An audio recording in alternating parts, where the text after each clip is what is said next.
What's up, everybody? This is Travis from Candid at the Movies, and today I'll be reviewing the Netflix original film known as Blonde. Now, this movie, Blonde, stars Ana de Armas in a starring role, Adrien Brody and Bobby Cannavale. This movie is basically based on the story of Marilyn Monroe and how she was as a child all the way up to her death. And if you are a Marilyn Monroe fan, basically you know how this story goes.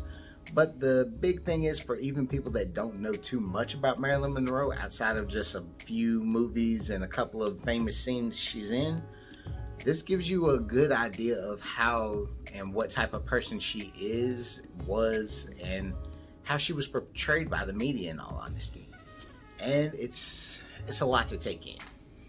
You're seeing all the way up from an abusive mother, her not having a father in her lifetime and how that affected her, mental health struggles, her getting addicted to a whole lot of drugs, the bad relationships she was in, the televised ones and the ones you didn't know about, and basically how she dealt with all this before she passed away at 36 years old.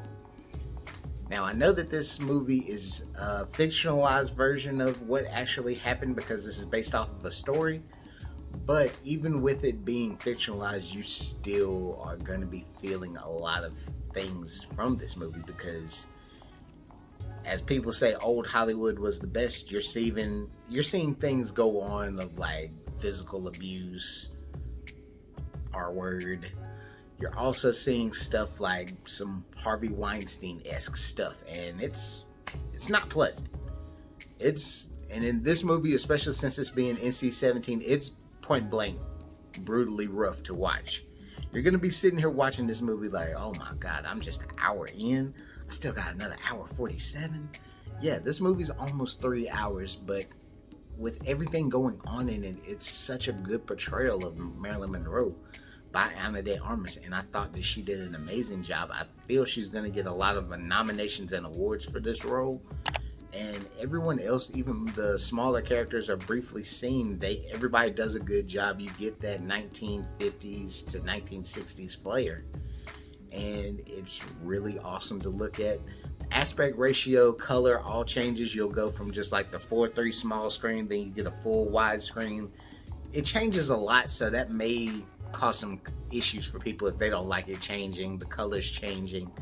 It's very different, experimental, but I liked how they did it. It was really cool to look at, but with everything cool going on, you're not gonna like a lot of stuff that happens. As the stuff I mentioned earlier, there's gonna be a lot of rough scenes to where you're gonna feel uncomfortable. If you're watching this, like even with friends or family members or a loved one, you're both going to talk about this film because you're just going to be like, how could she go through this? Why is this happening? Why are they showing me this? You're going to see a lot of famous names of people. Not going to say who.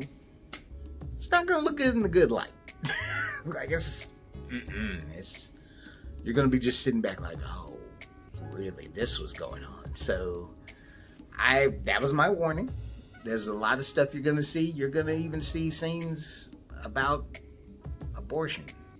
I know that's not a great topic right now, but you're gonna have one scene on there that's probably gonna check you out immediately, and you still probably have like a whole 40 minutes left of the movie. It's rough. It's a hard watch.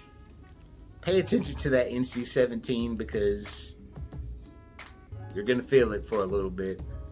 But overall, I cannot deny that this was actually a good film, a good depiction of Marilyn Monroe, a good depiction of what they were wanting to show, what happens when a lot comes at you too fast. And I can honestly say that this film is a B- in my book. I feel like this movie is really good. It's worth a watch, but multiple watches, no. This is kind of in that realm of Requiem for a Dream. Once you watch it one time, you don't need to keep watching it over and over again.